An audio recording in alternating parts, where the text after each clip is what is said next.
Okay. Government of India act 1919 இன்னொரு பேர் என்ன? What is the other name of government of India act 1919? Chat பாக்ஸ்ல போடுங்க. Zoom சாட்ல நீங்க பண்ணலாம். குரூப்ல வேண்டாம், ஜூம் சாட்ல நீங்க பண்ணுங்க. What is the other name of government of India act 1919?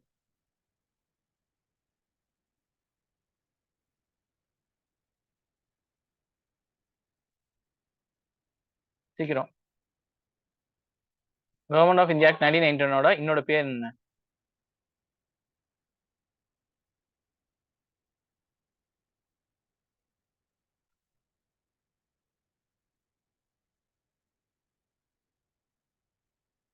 சீக்கிரமா, ஒரே சின்ன கேள்வி தான் கேட்டேன். இவ்வளவு டைம் பண்றீங்க. செகண்ட் டைப் பண்ணுங்க.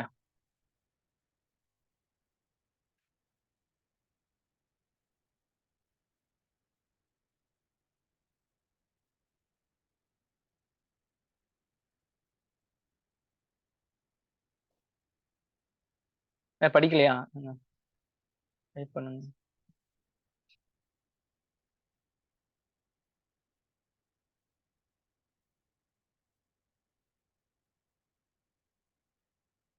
Montagu reforms. Okay okay okay. Montagu reforms. Okay.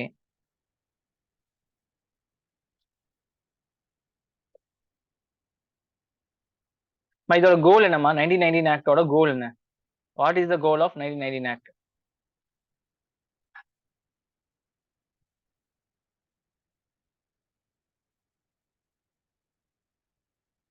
எதுக்காக இந்த ஆக்ட் கொண்டு வரப்பட்டுச்சு?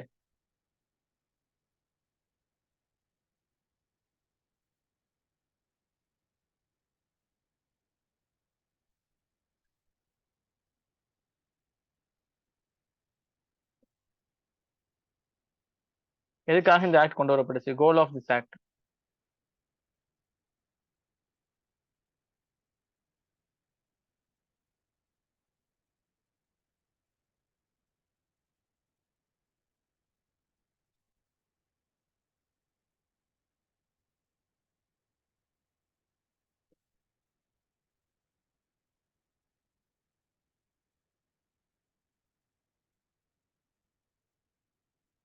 கேட்கிற கேள்வியெல்லாம் எக்ஸாம்ல கேட்கக்கூடிய கேள்விதாம்மா.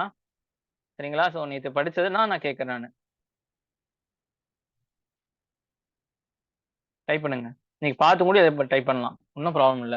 ஆமத்துல உங்களுக்கு அந்த ஆன்சர் பண்றங்கிற அர்ஜினஸ் வரணும் உங்களுக்கு.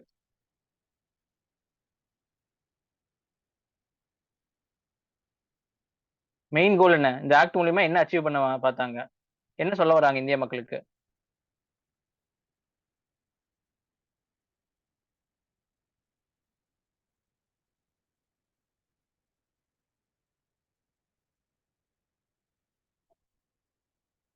Okay. End of benevolent despotism despotism and முக்கியமான விஷயம் என்ன? வைக்கிற மாதிரி one of the features. Objective கேட்கறேன்.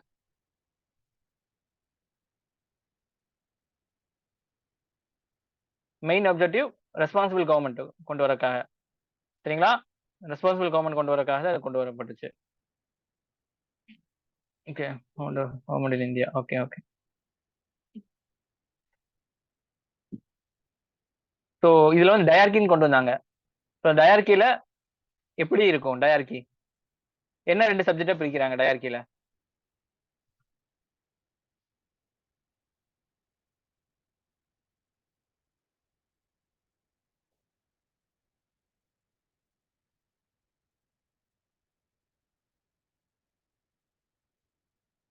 Okay. Transfer and served. Okay good. Serve and transfer. Okay. இப்போ கவர்னர் ஜெனரலுக்கும் அந்த பிரிட்டிஷ் பார்லிமெண்ட்டுக்கு ரிசர்வ் சப்ஜெக்ட் ஒதுக்கி வைப்பாங்களா, ட்ரான்ஸ்ஃபர் சப்ஜெக்ட் ஒதுக்கி வைப்பாங்களா? பிரிட்டிஷ் பார்லிமெண்ட்டுக்கு பிளஸ் கவர்னர் ஜெனரல் பிளஸ் வந்து லெஜிஸ்லேட்டிவ் கவுன்சில் இவங்கெல்லாம் வந்து பிரிட்டிஷ் பார்லிமெண்ட்டுக்கு பொறுப்பா இருப்பாங்க. ரிப்போர்ட் பண்ணும் எந்த விஷயத்துல? ட்ரான்ஸ்ஃபர் சப்ஜெக்ட் விஷயத்துலயா, ரிசர்வ் சப்ஜெக்ட் விஷயத்துலயா? இல்லைன்னா ரிசர்வ் சப்ஜெக்ட் வந்து யாருக்கு ரெஸ்பான்சிபிள், ட்ரான்ஸ்ஃபர் சப்ஜெக்ட் யாருக்கு ரெஸ்பான்சிபிள் இருக்கக்கூடிய விஷயங்கள்லாம்? ரிசர்வ் சப்ஜெக்ட் ஒரு ரெண்டுமே பிரிட்டிஷ் தாமா உங்களுக்கு. ரெண்டுமே பிரிட்டிஷ் தான். ஸோ ரிசர்வ் சப்ஜெக்ட்ல வந்து எப்படி ரெஸ்பான்சிபிள் அக்கௌண்டபிலிட்டி வரும்? டிரான்ஸ்ஃபர் சப்ஜெக்ட்ல எப்படி அக்கௌண்டபிலிட்டி வரும்?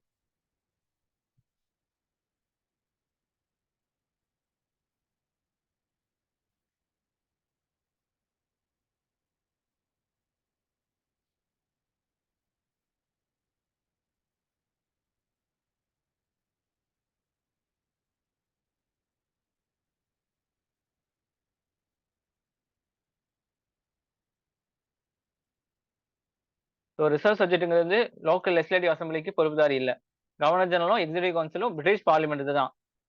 சரிங்களா? அங்க இருக்கக்கூடிய செக்ரட்டரி ஆஃப் ஸ்டேட் அங்க இருக்கவங்களுக்கு தான் வந்து இது பண்ணணும். ஸோ என்ன வேணா பண்ணிக்கலாம். ரிசர்வ் சப்ஜெக்ட்ல வந்து முக்கியமான சப்ஜெக்ட்ஸ் எல்லாம் இருக்கும். சரிங்களா? இதே டிரான்ஸ்ஃபர் சப்ஜெக்ட் அப்படின்னு சொன்னா கவர்னர் ஜெனரலும் எக்ஸிகூட்டிவ் கவுன்சிலும் யாருக்கு பொறுப்புதாரி? ரெஸ்பான்சிபிள். இங்க இருக்கக்கூடிய லோக்கல் லெஜிஸ்லேட்டிவ் அசம்பிளிக்கு ரெஸ்பான்சிபிள். அப்படின்னா என்ன அர்த்தம்? நம்ம என்ன செய்யலாம்? அந்த டிரான்ஸ்ஃபர் சப்ஜெக்ட்ல இருக்கக்கூடிய சப்ஜெக்ட்ல வந்து ஏதாச்சும் குண்டக்கா மண்டக்கா என்ன ரூல் போட்டானா அப்படின்னா சட்டையை பிடிச்சி ஏன்டா இந்த ரூல் போட்ட அப்படின்னு சொல்லி கேள்வி கேட்கலாம். ஆனா அது வந்து ரிசர்வ் சப்ஜெக்ட்ல உங்களுக்கு அந்த மாதிரி கேள்வி கேட்க முடியாது. கேள்வி கேட்கணும்னா யார் கேள்வி கேட்டாகணும்? பிரிட்டிஷ் பார்லிமெண்ட் தான் கேள்வி கேட்டே ஆகணும். ஓகேவா? எல்லாத்தையும் காட்டிலும் அப்சல்யூட் பவர் யாருக்கு இருந்துச்சு? கவர்னர் ஜெனரல் கவுன்சிலுக்கு தான் வந்து அப்சல்யூட் பவர் இருந்திருக்கு. ஓகே. இந்த ஆக்ட்ல வந்து இன்டைரக்ட் எலெக்ஷன் கொண்டு வந்தாங்களா? டைரக்ட் எலெக்ஷன் கொண்டு வந்தாங்களா?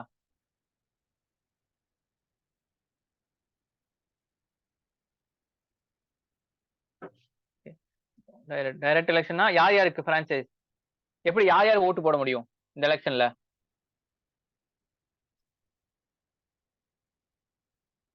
யார் யார் ஓட்டு போட முடியும் இந்த எலெக்ஷன்ல?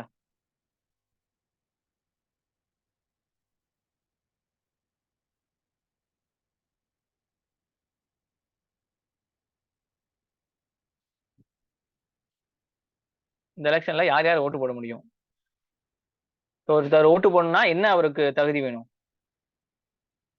இப்ப நம்ம வந்து 18 வயசு ஆச்சு அப்படின்னு சொன்னா நம்ம எல்லாரும் ஓட்டு போடுறோம்ல. இதுக்கு பேர் யுனிவர்சல் அடல்ட் பிரான்சைஸ்ன்னு சொல்லுவாங்க. சரிங்களா? 18 வயசுக்கு தாண்டினவங்க யாரா இருந்தாலும் வந்து ஓட்டு போடலாம். Okay. Persons, educated persons. Okay, okay. Land வச்சிருக்கவங்க, டாக்ஸ் பே பண்றவங்க, எஜுகேஷன் பர்சன்ஸ் அவங்க மட்டும் தான் வந்து ஓட்டு போட முடியும். இதுக்கு பேர் வந்து லிமிடெட் பிரான்சைஸ் அப்படின்னு சொல்லுவாங்க. சரிங்களா?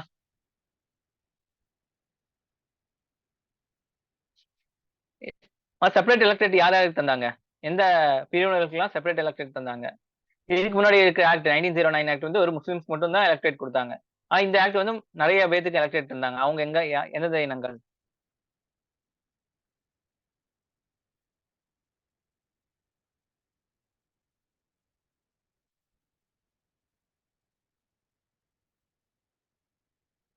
வாய்ஸ் நாட் அடோரபிளா? ஆடிபிளா? வாய்ஸ் கேக்குதா? ஆடிபிள்?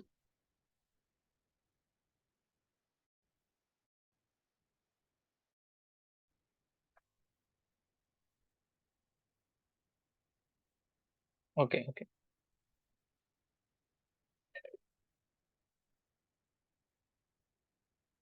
சொல்லுங்க.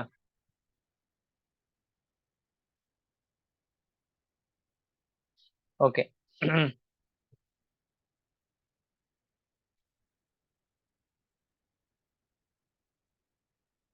6 கிறிஸ்டியன்ஸ். அப்புறம் யாரு?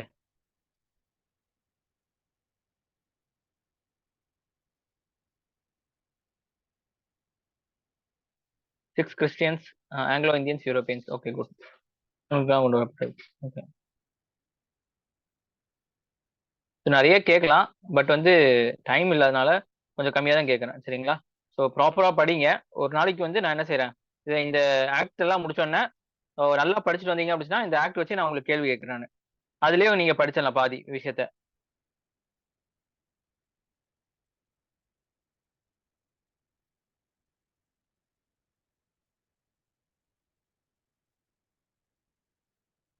ஓகேவா? ஸோ நான் உங்களை வந்து படிக்க வச்சு கொண்டு வரேன். மத்த அகாடமில ஜஸ்ட் சொல்லி தந்துட்டு போயிருவாங்க. நம்ம என்ன செய்றோம், உங்களை படிக்க வச்சு கொண்டு போறோம். சரிங்களா? ஸோ அதனால ப்ராப்பரான கைடன்ஸோட நீங்க வந்து படிக்கலாம். ஜஸ்ட் வந்து நீங்க கிளாஸ் அட்டெண்ட் பண்ணணும். அன்னைக்கு நடத்த ஒரு தடவை ரிவைஸ் பண்ணணும். வீக் எண்டுல வந்து டெஸ்ட் அட்டெண்ட் பண்ணணும். சரிங்களா? ஸோ இந்த மாதிரி ஃபார்முலாட்ல பண்ணீங்கன்னா போதும். சிறுதுளி பெருவெள்ளம் மாரி கொஞ்சம் கொஞ்சமா கொஞ்சம் கொஞ்சமா என்ன செய்யலாம், நம்ம படிச்சிடலாம்.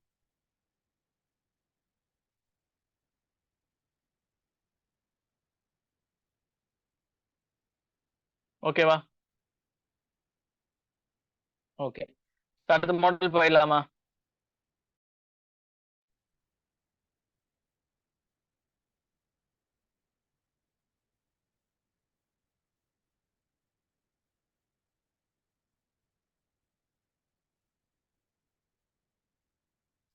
செவன் மாடல் முடிச்சிட்டோமா? 8 மாடல்.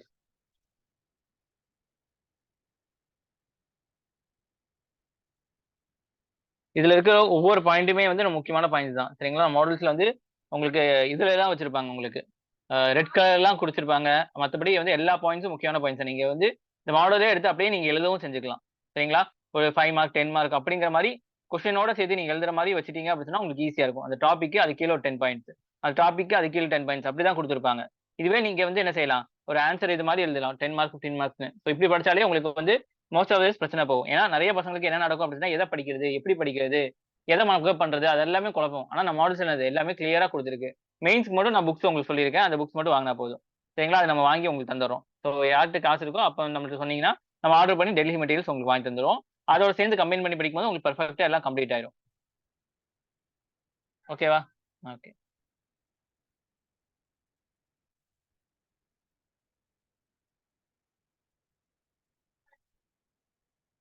ஸ்கிரீன் தெரியுதா? ஸ்கிரீன் தெரியுதா? இப்போ வந்து நீங்க okay okay okay okay okay okay. So நீங்க வந்து குரூப்ல சேட் பண்ணிக்கிங்க. இதுல தெரியாது எனக்கு. So government of India act 1935 அடுத்த 47 இன்னும் கொஞ்சம் ஈஸியா இருக்கும். கண்டிப்பா கொஸ்டின்ஸ் இருக்கு பாருங்க. 2007 மெயின்ஸ்ல கொஸ்டின்ஸ் கேட்டிருக்காங்க. Government of India and 1909. So ரெண்டு வந்து 15 மார்க் எழுதுற மாதிரி இருக்கும், 10 மார்க் எழுதுற மாதிரி இருக்கும். 2000 கொஸ்டின் கேட்கறாங்க. Reforms of 1909 reforms introduce a cardinal problem, a ground of controversy of every revision of India's electoral system. cardinal problem என்ன அர்த்தம்? ஒரு சிக்கல்னு சொல்லுவாங்கல்ல, அந்த சிக்கல் இருந்துச்சு. அதனால வந்து சிஸ்டத்துல வந்து அர்த்தம் முஸ்லிம்ஸ்க்கு தனி இருக்காங்களா. ஸோ இது வந்து என்னது மத ரீதியாக பிரச்சனை இருக்கு சரிங்களா. ஸோ இந்த விதை அதுல ப்ராப்பரா புரிஞ்சு வந்து அண்டர்ஸ்டாண்ட் பண்ணி எழுதிக்கலாம். அதனால புரிஞ்சு படிக்கணுங்கிறது.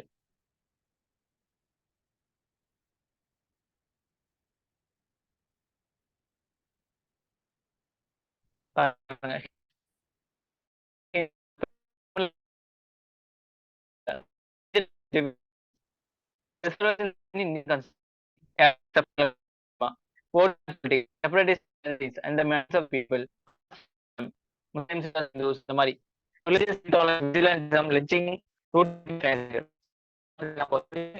ஒத்துமையா இருந்தாங்க இந்துக்கள் முஸ்லீம் எல்லாம். ஸோ யாரும் எங்க வந்து அரசியல் பண்ணாங்களோ அப்பத்துல இருந்து பிரிஞ்ச மாதிரி ஆயிப்போச்சு அப்படின்னு சொல்றாங்க.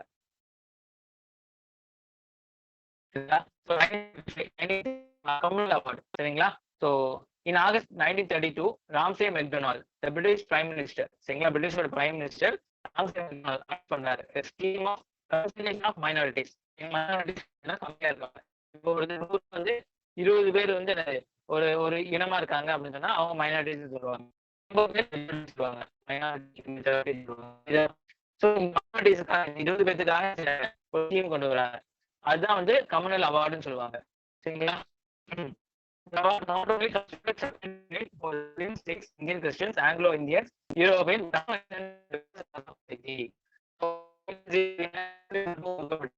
1919ல 6 Indian Christian, Anglo Indians, Europeans எல்லாத்துக்கும் ஒதுக்கப்பட்டுச்சு.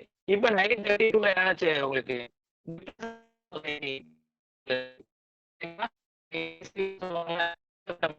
அவங்களுக்கும் வந்து கொடுக்கப்படுது செப்பரேட் எலக்ட்ரேட். புரியுதா?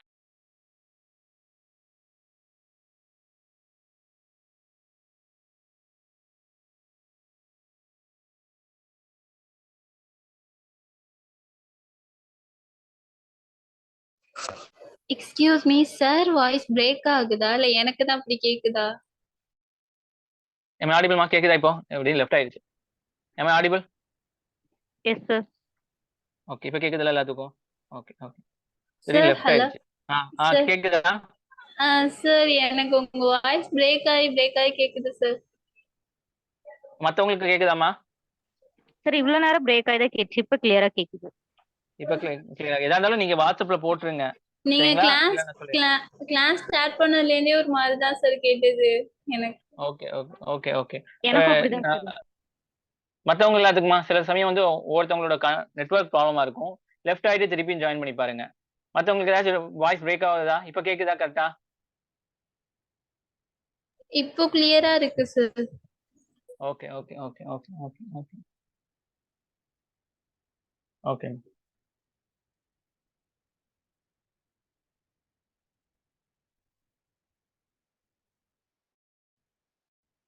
ஓகே.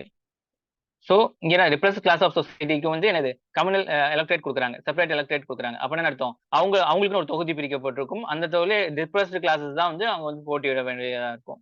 யார் இருந்தாலும் அவங்களுக்கு மட்டும் தான் ஓட் போடுற மாதிரி இருக்கும். சரிங்களா? காந்தி எல்லாம் பார்த்துட்டு ஏற்கனவே வந்து முஸ்லிம் இந்துக்கள்னு சொல்லிட்டு எல்லாத்தையும் கூறு போட்டு பிரிச்சுட்டீங்க. இப்ப டிப்ளஸ் கிளாஸஸ்னு ஒரு சொசைட்டி கிரியேட் பண்ணிட்டீங்க அப்படின்னா இந்தியாங்கிறது இந்தியாவே இருக்காது, சின்ன சின்ன நாடா மாறிடும் அப்படின்னு சொல்லிட்டு என்ன செஞ்சாரு? அவர் வந்து கஷ்டம் ரொம்ப உடஞ்சு போயிட்டாரு.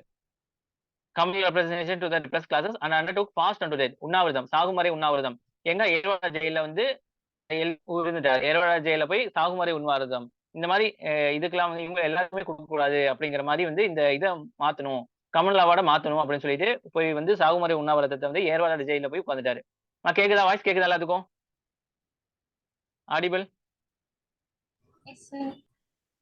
Okay okay. பாருங்க. At last there was an agreement between leaders of Congress, depressed classes which came to know as Puno Pact. சரிங்களா? depressed classes இதுக்கு யாரு? அம்பேத்கர். depressed classes ஓட தலைவர் யாரு? அம்பேத்கர் தான் இருப்பாரு. It should be noted that Act of 1935 provided the separate representation for white section in India.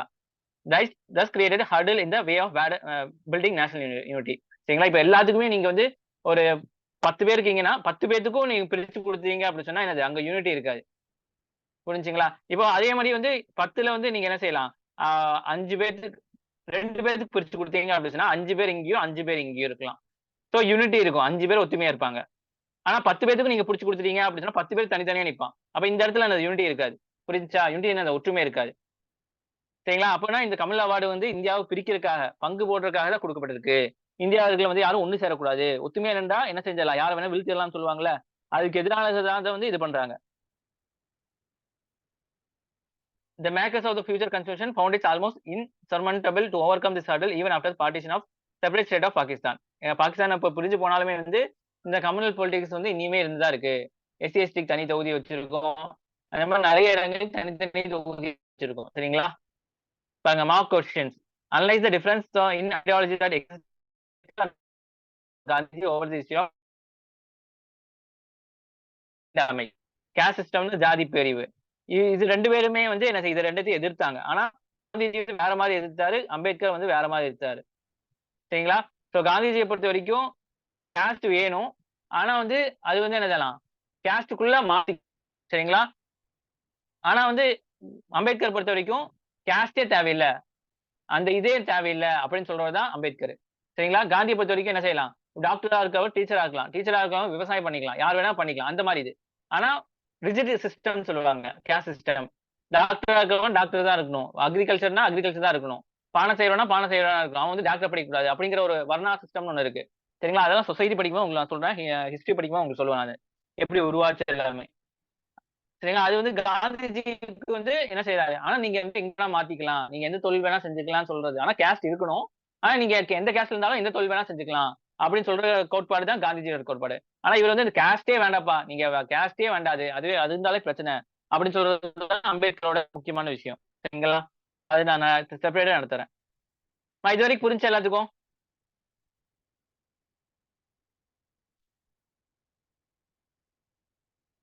புரியுதா?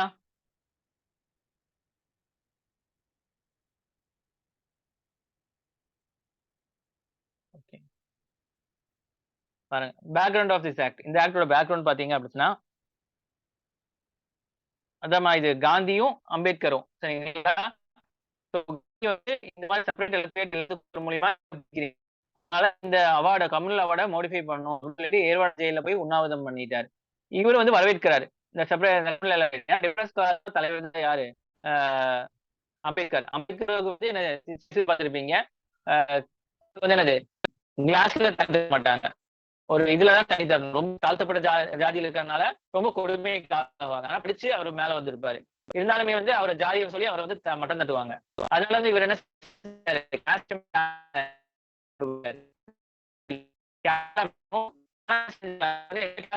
வேணாலும் எந்த கேஸ்ட் பண்ணிக்கலாம் அப்படின்னு சொல்றதா காந்திஜியோட தாட். ஆனா இவர் வந்து கேஸ்டே வேணாம்னு சொல்றாரு. இது நான் ஹிஸ்டரியில உங்களுக்கு டீச் பண்றேன் ஃபுல்லாவே. புரிஞ்சா சார்? ஒரு 2 மினிட்ஸ் பாங்க சொல்றாங்க, ஒரு 2 minutes.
Okay,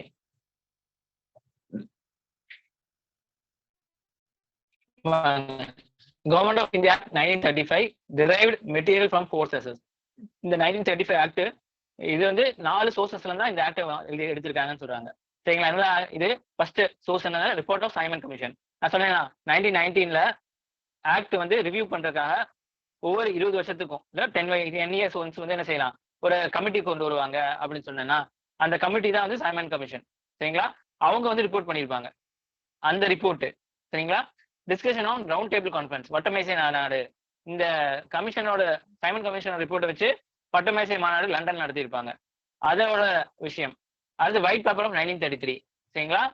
report of joint select committee. இந்த 4 விஷயத்தை வச்சுதான் வந்து என்ன செய்வாங்க, உங்களுக்கு வந்து இந்த கொண்டு வராங்க, இந்த கவர்மெண்ட் ஆஃப் இந்தியா ஆக்ட் கொண்டு வராங்க. போட்டிருக்கேனா? Okay okay okay.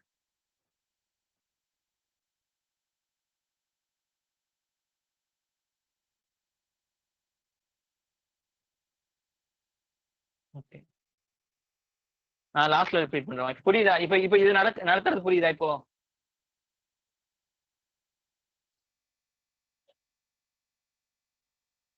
இப்ப கேக்குதா?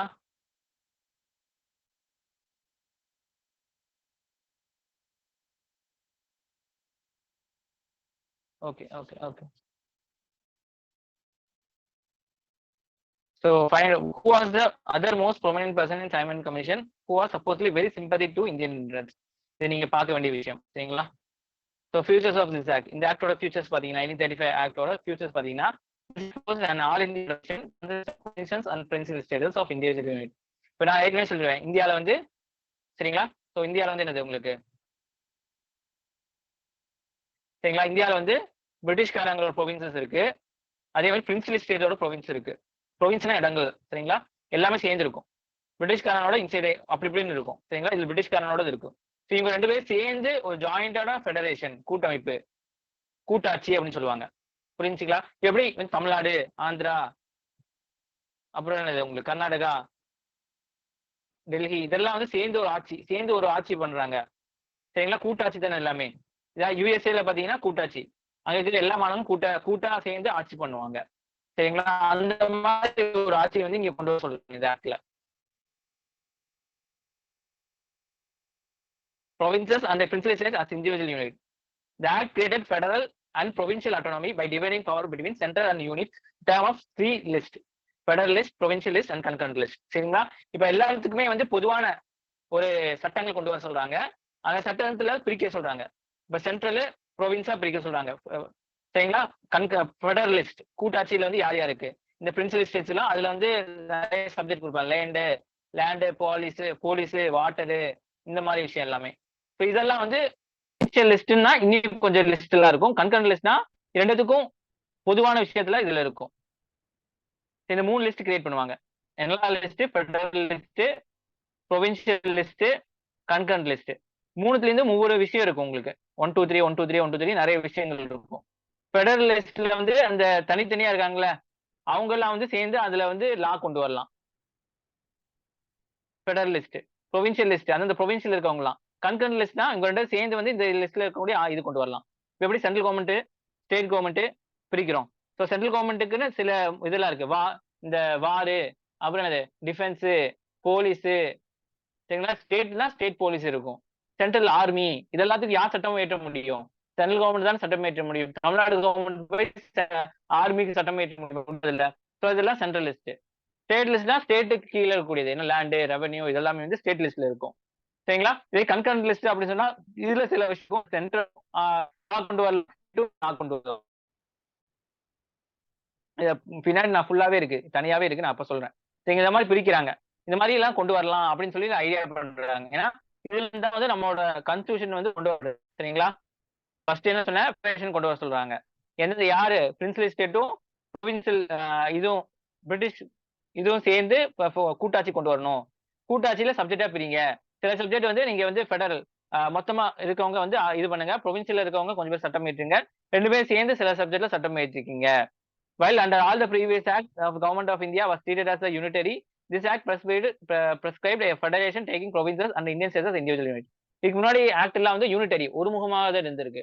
ஏதாவது சென்ட்ரல் கவர்னர் ஜெனரல் அவர் கையில தான் இருக்கும். ஆனா இந்த ஆக்ட் என்ன செய்யுது, ப்ரொவின்சியல், இங்க ப்ரொவின்சியல் இருக்கக்கூடிய ஆட்சியாளர்களுக்கும் முக்கியத்துவம் தருது அப்படின்னு சொல்றாங்க.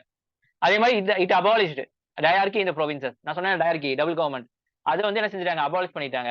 which was considered to be failure of 1919 act. It introduced provincial autonomy in place of diarchy. சரிங்களா, ப்ரொவின்சியலுக்கு ஃபுல் அட்டானமி, சுய ஆட்சி கொடுத்துருக்காங்க. நீ என்ன வேணா முடிவு எடுத்துக்கலாம், நீங்க எங்களை கேட்கணும்னு அவசியம் இல்ல. டயார்கில என்ன அர்த்தம், டிரான்ஸ்ஃபர் ரிசர்வ் சப்ஜெக்ட் பண்ணிட்டு எல்லாமே கேட்டு செயல்படணும். ஆனா இங்க அப்படி இல்ல, இங்க வந்து என்ன செய்யலாம், நீங்க முழுசாவே இது பண்ணிக்கலாம்.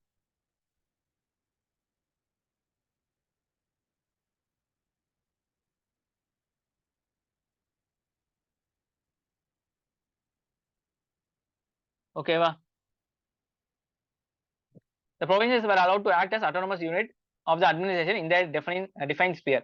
அவங்களுக்குன்னு பொறுத்தா போல அவங்க என்ன செய்யலாம், அட்மினிஸ்ட்ரேஷன்ல அட்டானமஸா வந்து விளங்கிக்கலாம், அவங்களோட முடிவை எடுத்துக்கலாம்.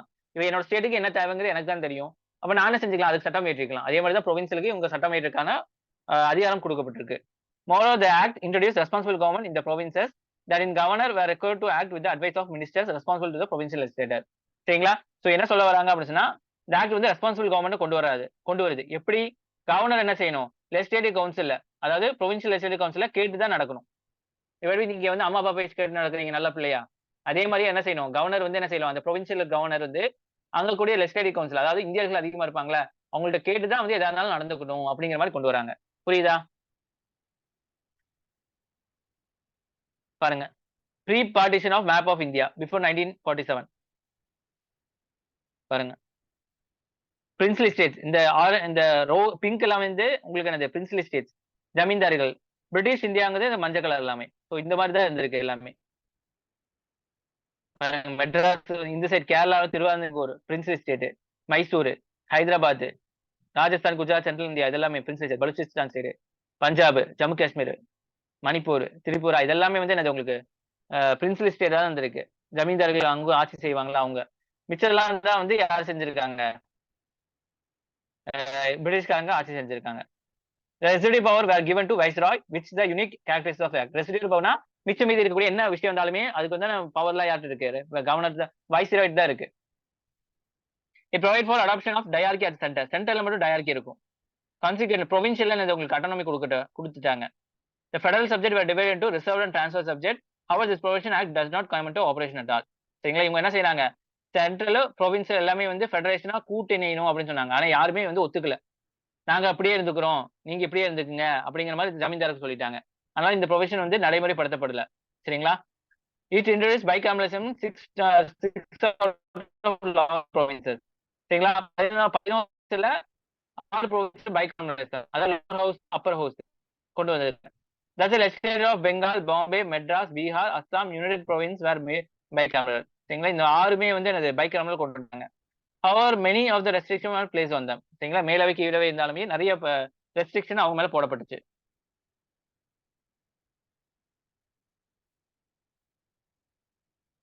provincial autonomy means two things. ரெண்டு விஷயம் provincial autonomy. provincial government is wholly responsible for to the provincial legislator. அங்க இருக்கிற கவர்மெண்ட் தான் வந்து அங்க எல்லாத்துக்கும் வந்து பொறுப்பா இருப்பாங்க. It was free from outside control, interference of large number of matters. சரிங்களா, உங்களுக்கு பிடிச்சதை நீங்க செஞ்சுக்கலாம் இந்த government. However, degree of autonomy was introduced at the provincial level, were subject to important limitation. provincial government அதிகமான பவர் கொடுக்கப்பட்டிருக்கு. Power of governor to act in own discretion, அவங்க சுயமா வந்து திங்க் பண்ணி செயல்படுது 1930 ஆக்ட்ல கொடுக்கப்பட்டிருக்கு. அதனால 1935 act retain the control of central government over provincial to the governor. ஸோ கவர்னர் என்ன செஞ்சுக்கலாம், அவருக்கு வந்து மனசுல பட்டதை வந்து நம்ம செஞ்சுக்கலாம். சரிங்களா. In such matter, governor was act without a ministerial advice was such a defect in provincial autonomy. சரிங்களா. provincial முன்னாடி என்ன சொல்லியிருந்தேன் நானு, கவர்னர் வந்து அந்த லெஜிஸ்லேட்டிவ் கவுன்சில்ல வந்து கேட்டு நடக்கணும்னு சொன்னா, சில விஷயங்களுக்கு மட்டும் கவர்னர் என்ன செஞ்சுக்கலாம், அவர் இஷ்டத்துக்கு நடந்துக்கலாம் அப்படின்னு சொல்லியிருக்காங்க. முக்கியமா நிறைய விஷயங்கள லெஜிஸ்லேட்டிவ் கவுன்சில் கிட்ட கேட்டுதான் நடந்துக்கணும். ஆனா சில விஷயங்களை இப்படியும் கொடுத்திருக்காங்க. சில முக்கியமான விஷயங்களை நீங்க என்ன செஞ்சுக்கலாம், கவர்னர் உங்களுக்கு பிடிச்ச மாதிரி நீங்க நடந்துக்கலாம் அப்படிங்கிற மாதிரி சொன்னதுனால இந்த ஆக்ட்ல வந்து அது ஒரு பெரிய ஓட்ட மாதிரி விழுந்துருச்சு அப்படின்னு சொல்றாங்க. புரிஞ்சா?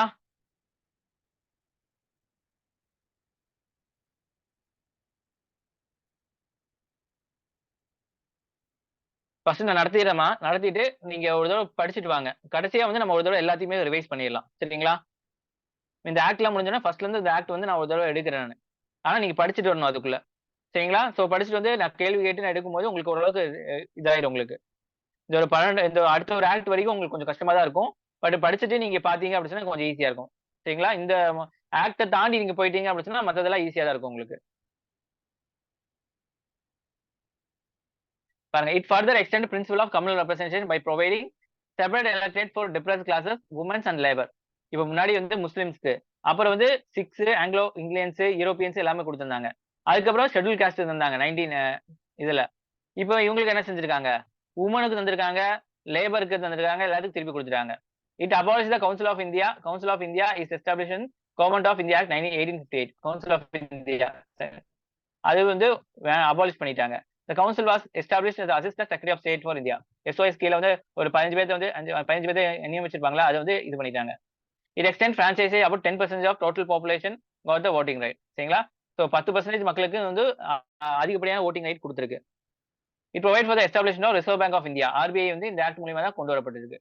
இப்போ RBI வந்து எந்த ஆக்ட் மூலியமா கொண்டு வரப்பட்டுச்சுன்னு சொன்னா 1935 ஆக்ட், சொந்தத்துக்கு முன்னாடியே வந்து கொண்டு வரப்பட்டிருக்கு. Control the currency and credit of the country. நாட்டோட வருமானம் மட்டும் வந்து என்னது பணத்தை வந்து பாதுகாக்கிறதுக்காக அந்த ஆக்ட் மூலியமா அது நிறுவப்பட்டிருக்கு. It provide establishment of federal court, independent act and adjudicate the disputes related to federal matters. இப்போ provincial நிறைய இருக்குல்ல, இவங்க இடத்துக்குலாம் சண்டை வரும். அந்த சண்டையில யார் தீர்த்து வைப்பா, ஃபெடரல் கோர்ட் தான் தீர்த்து வைப்பாங்க, அதாவது சுப்ரீம் கோர்ட். சரிங்களா. ஃபர்ஸ்ட்னு சொன்னா அதுக்கப்புறம் ஃபெடரல் கோர்ட் வந்து இதான் கொண்டு வராங்க. This federal court was given exclusive original jurisdiction decide dispute between central and constitution unit. சரிங்களா. இவங்களுக்கு தான் எக்ஸ்க்ளூசிவ் ரைட். ஃபெடரல் கோர்ட்டுக்கு எக்ஸ்க்ளூசிவ் ரைட்னா அவங்க மட்டுமே வந்து அது தீர்ப்பு சொல்ல முடியும். மத்த யாரும் தீர்ப்பு சொல்ல முடியாது. It has also judicial of grant special leave to appeal. சரிங்களா? அப்பீலுக்கு வந்து என்ன செய்யலாம்? ஏத்துக்கலாம். It provide for the establishment not only a federal public service commission but also provincial public service commission, FPSC, provincial public service commission, joint public service commission, இந்த மாதிரி public service கமிஷனா எடுத்து உருவாக்கப்பட்டிருக்கு. இது மூலியமா என்ன ஆகுது? தேர்ந்தெடுப்பாங்க. Administration IAS officer தேர்ந்தெடுப்பாங்க.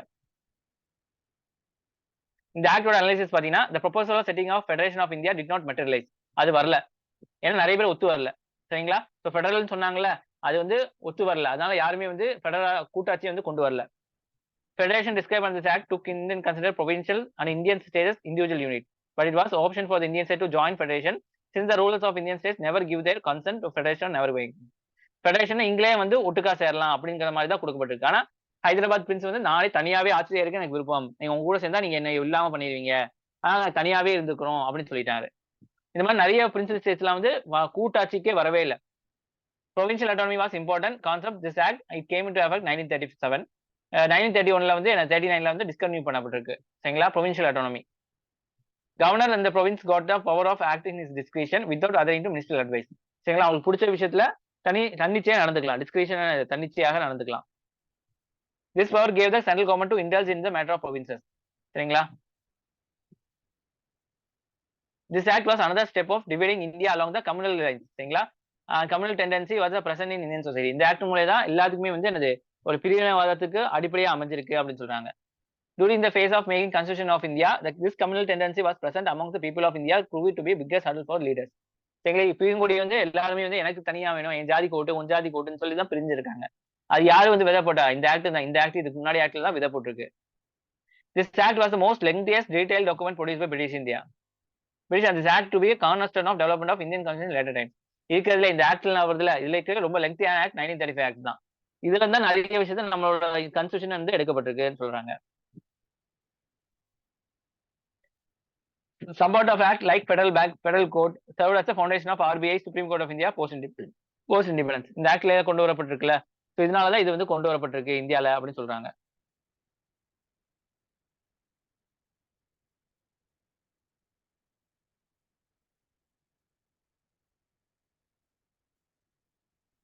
Another significant aspect of this act is division of legislative power into the three federalists. அதாவது சட்டம் இயற்ற பவர் வந்து மூணா லிஸ்டா வச்சிருக்காங்க. Federal list, provincial list, concurrent list. So மூணுலயும் நிறைய விஷயங்கள் இருக்கும்.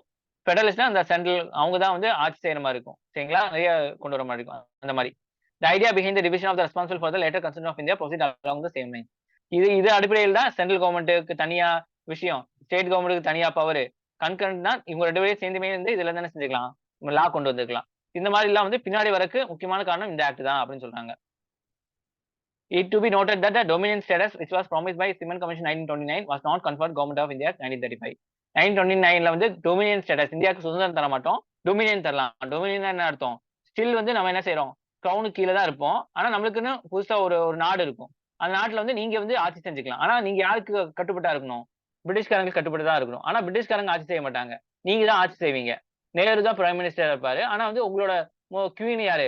எலிசபெத் ராணி தான் இருப்பாங்க அப்படின்னு சொன்னதுதான் இது. ஆனா இது வந்து இந்த ஆக்ட்ல கொண்டு தரல, டொமினியன் ஸ்டேட்டஸ் தரல நம்மளுக்கு. The act was obstructing the development of India, nation of India, and therefore Jawaharlal Nehru called it machine with all brakes, no engine. சரிங்களா? இதுல என்னது, மெஷின் நல்லா இருக்கு ஆனா வந்து இன்ஜினே இல்ல, வெறும் பிரேக் மட்டும் தான் இருக்கு, அப்புறம் எப்படி ஓடும் அப்படிங்கிற மாதிரி இந்த ஆக்டை கிரிட்டிசைஸ் பண்ணி சொல்லியிருக்காரு. இந்த ஆக்ட் பத்தி என்ன செய்யறாரு, கிரிட்டிசைஸ் பண்ணிருக்காங்க. இப்ப சொல்லுவாங்க machine with all brakes no engine, it refers to which act அப்படின்னு சொல்லி கேட்பாங்க. சரிங்களா? ஸோ இந்த மாதிரிலாம் கொஸ்டின்ஸ் உங்களுக்கு வரும். பாருங்க, 2006ல மெயின்ஸ் கேட்டிருக்காங்க. How did the government of India Act 1935 mark a point of no return in history of constitutional development of India? சரிங்களா? ஸோ இதுல இருந்தா நிறைய விஷயம் கொண்டு வரப்பட்டிருக்கு. 3 list, provincial autonomy, RBI, SC, UPCல இதுல கொண்டு வரப்பட்டிருக்கு. டொமினியன் ஸ்டேட்டஸ் கொண்டு வரப்பட்டிருக்கு. ரிலிஜியன் பேஸ்ட் பாலிடிக்ஸ்ல வந்து நிறைய வந்து பண்ணியிருக்காங்க. ஓகேவா? ஸோ இந்த ஆக்ட் பாத்தீங்கன்னா சிம்பிள் தான். இந்த ஆக்ட் பெரிய ஆக்ட்.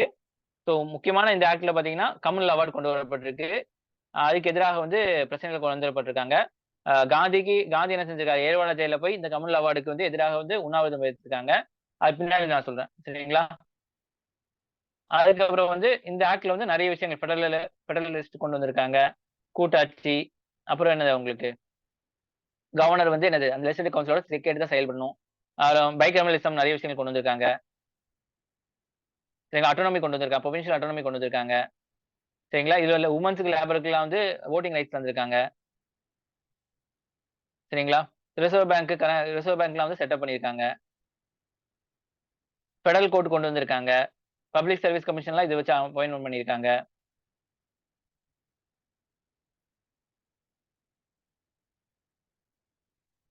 இதெல்லாம் உங்களுக்கு ஈஸியா தான் இருக்கும். அவ்வளவுதான். இந்த ஆக்ட் பத்தி என்ன சொல்றாங்க? Machine with all brake with no engine சொல்றாங்க. அவ்வளவுதான் இது. ஓகே, ஏதாச்சும் டவுட் இதுல?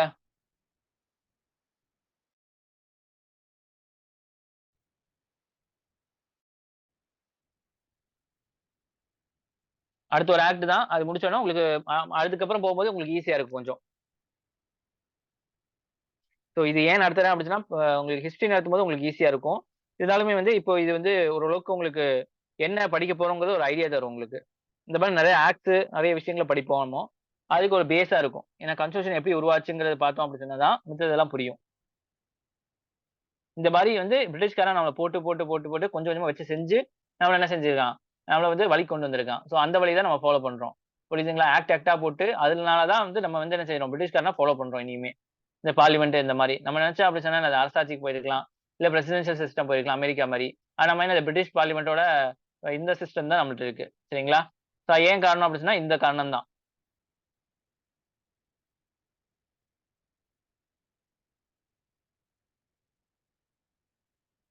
ஏதாச்சும் டவுட் இருக்காம்மா? வாய்ஸ் ரைஸ் பண்ணுங்க. ஒரு தடவ படிங்க. அடுத்த ஆக்ட் முடிச்சுட்டு திருப்பி ஃபுல்லா நான் வந்து ஒரு ரிவிஷன் குடுத்துட்டு, இதுல டெஸ்ட் வைக்கிறேன். ஸோ அப்ப வந்து உங்களுக்கு ஓரளவுக்கு புரிஞ்சிரும்.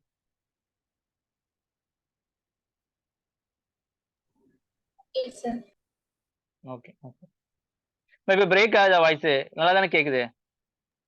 இப்போ கிளியரா இருக்கு sir. Okay, okay, okay. First எடுத்தோன தான் கொஞ்சம் ஒரு மாதிரி இருந்துச்சு இருக்கு. கரெக்ட்டா? ஆமா sir. Sir okay, okay. Okay, okay, okay. Okay, okay, okay. தேங்க்யூம்மா. ஸோ கிளாஸ் முடிச்சுக்கலாம். சரிங்களா? நான் படிச்சுட்டு வாங்க. தேங்க்யூ. Thank you sir. ம். Yes sir. ம். தேங்க்